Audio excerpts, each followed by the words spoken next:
오늘 우리가 함께 묵상할 하나님의 말씀은 시편 31편 1절에서 5절까지 말씀입니다. 말씀의 은혜를 나누기 전 먼저 카리스를 준비해 주시기 바랍니다. 여호와여, 내가 주께 피하오니 나를 영원히 부끄럽게 하지 마시고 주의 공의로 나를 건지소서. 내게 귀를 기울여 속히 건지시고 내게 견고한 바위와 구원하는 산성이 되소서. 주는 나의 반석과 산성이시니 그러므로 주의 이름을 생각하셔서 나를 인도하시고 지도하소서. 그들이 나를 위하여 비밀이 친 그물에서 빼내소서. 주는 나의 산성이시니이다. 내가 나의 영을 주의 손에 부탁하나이다. 진리의 하나님 여호와여, 나를 속량하셨나이다. 아멘.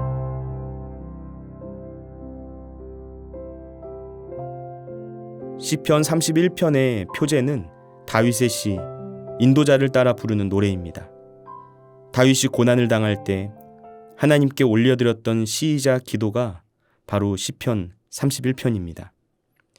우리는 시편 31편을 읽으면서 고난 중에 우리가 하나님께 올려드릴 수 있는 기도, 위기 앞에서 우리가 하나님께 간구해야만 하는 기도가 무엇인지를 알 수 있습니다.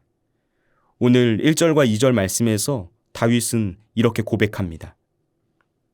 여호와여, 내가 주께 피하오니 나를 영원히 부끄럽게 하지 마시고 주의 공의로 나를 건지소서. 내게 귀를 기울여 속히 건지시고 내게 견고한 바위와 구원하는 산성이 되소서. 다윗은 1절에서 내가 주께 피하오니 라고 말하고 있습니다. 이것은 지금 다윗의 상황을 설명해주는 문장이라고 할 수 있습니다. 지금 다윗은 그것이 정확히 무엇인지는 모르지만 그 위험으로부터 피할 수밖에 없는 상황 가운데 있었습니다. 2절에서는 내게 귀를 기울여 속히 건지시고 라고 말하면서 하나님께서 원수들의 공격을 막아낼 수 있는 요새가 되어달라고 간구하고 있습니다. 속히라는 단어를 들었을 때 지금 다윗이 처한 상황이 얼마나 위급하고 다급한지를 추측할 수 있습니다. 다윗의 인생 속에서는 이런 순간들이 참 많았습니다.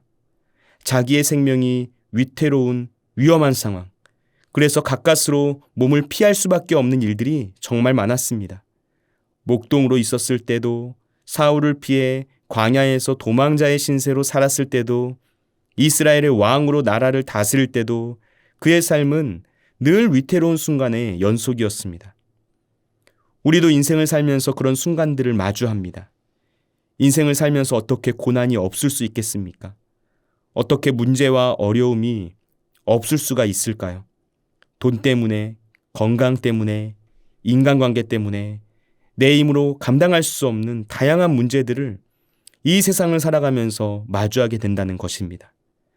그런데 지금 다윗의 고백을 보면 놀라운 점을 발견하게 됩니다. 그것은 그런 위기와 고난 앞에서 다윗은 자신이 피할 곳이 다름 아닌 하나님이라고 말하고 있다는 점입니다. 우리도 이런 순간들을 마주합니다. 내 생명이 위태롭고 내 삶의 기반 자체가 위기라고 느껴지는 급박한 순간들. 그런데 그렇게 내가 피해야 할 것만 같은 순간에 내가 피할 곳이 하나님이라는 사실을 떠올리고 그렇게 행동한다는 것. 이것은 정말 놀라운 믿음의 경지가 아닐 수 없습니다. 사람들은 많은 경우에 하나님을 믿는 것 같지만 사실은 자기 자신을 믿고 있을 때가 많습니다. 평소에는 이것이 잘 드러나지 않습니다. 그러나 위기의 순간을 마주하게 되면 드러납니다. 분명 하나님을 의지하는 줄 알았는데 먼저 하나님께로 피하려고 하지 않습니다. 기도보다 행동이 앞섭니다. 기도하지 않고 먼저 말부터 내뱉습니다. 기도하면서 하나님의 뜻을 묻지 않고 내 생각과 뜻과 감정을 앞세워서 일을 해결하려고 합니다. 어떤 사람들은 처음에는 하나님을 신뢰하는 것처럼 보였습니다. 기도하고 부르짖었습니다. 그런데 오래 가지를 못합니다. 기도하다가 조금 안 되는 것 같으면 금방 실망하고 다른 방법을 찾으려고 합니다. 방법을 찾는 것이 문제가 아닙니다. 하나님께 마음의 중심을 두지 않는 것이 문제입니다. 문제 앞에서 처음부터 끝까지 한결같은 모습으로 하나님께 매달리지 못하는 것이 문제라는 것입니다. 여러분, 우리가 어려운 상황을 마주하게 되었을 때 가장 중요한 것은 먼저 하나님을 생각하는 것입니다. 하나님께로 피하는 것입니다. 하나님을 찾고 하나님께 간구하는 것입니다. 그리고 끝까지 주님께 매달리는 것입니다. 다윗이 처절한 고통 속에서 몸부림을 치는 상황 가운데 절망하지 않고 다시 일어설 수 있었던 유일한 이유가 바로 여기에 있었습니다. 하나님을 피난처로 삼았기 때문입니다. 하나님을 의지했기 때문이라는 것이죠. 지금 다윗은 죽음의 위협이 다가오는 극한의 상황에서 자신의 모든 것을 전적으로 하나님께 부탁한다는 믿음의 기도를 드리고 있습니다. 도대체 다윗의 이 믿음은 어디에서 나온 것일까요? 그는 도대체 하나님을 어떤 분으로 생각하고 있었기에 위기 속에서 내가 하나님께로 피한다고 고백할 수 있었겠습니까? 오늘 3절과 4절 말씀입니다. 주는 나의 반석과 산성이시니 그러므로 주의 이름을 생각하셔서 나를 인도하시고 지도하소서. 그들이 나를 위하여 비밀이 친 그물에서 빼내소서. 주는 나의 산성이시니이다. 우리가 가지고 있는 개역개정 성경에는 생략되어 있지만 히브리어 성경을 보면 3절 서두에 히브리어 접속사 키가 쓰여져 있습니다. 접속사 키는 왜냐하면 이라는 의미입니다. 다윗이 내가 하나님께로 피한다고 했을 때 그 고백을 할 수 있었던 이유가 바로 여기에 있었다는 것입니다.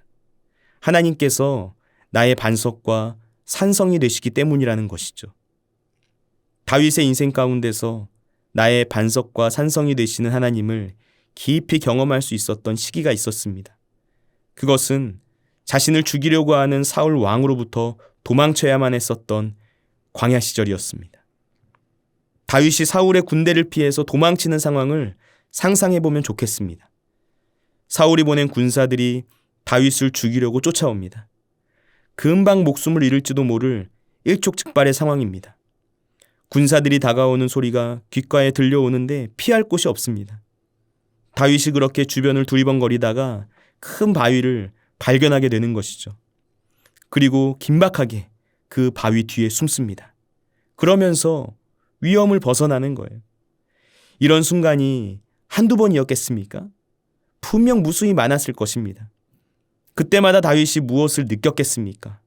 만약 이 바위가 이곳에 없었다면 나는 틀림없이 죽은 목숨이었겠구나 생각했을 거예요. 이렇게 큰 바위를 이곳에 두신 하나님께 감사의 고백을 하지 않을 수가 없었을 것입니다. 다윗이 도망자의 신세로 있었을 때 성경은 그때 다윗과 함께한 사람들이 600명이나 되었다고 말합니다. 아마도 그들의 가족까지 합하면 더 많은 사람들이 다윗과 함께 동고동락하면서 그들을 따라다녔을 것입니다. 그들이 사울의 위협을 피해서 어디에 숨었을까요? 그때는 큰 바위로는 부족하겠죠.